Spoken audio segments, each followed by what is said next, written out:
बातमी पंढरपुरातून पंढरपूरमधील चंद्रभागा नदीला पूर आलेला आहे। उजनी वीर धरणातून मोठ्या प्रमाणात पाण्याचा विसर्ग सुरू आहे।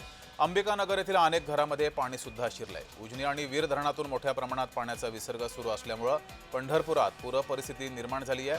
व्यासनारायण झोपडपट्टी अंबिकानगर येथील घरात पाणी शिरलंय। इथला आढावा घेतला आमचे प्रतिनिधी संतोष कुलकर्णी यांनी। पाहूयात।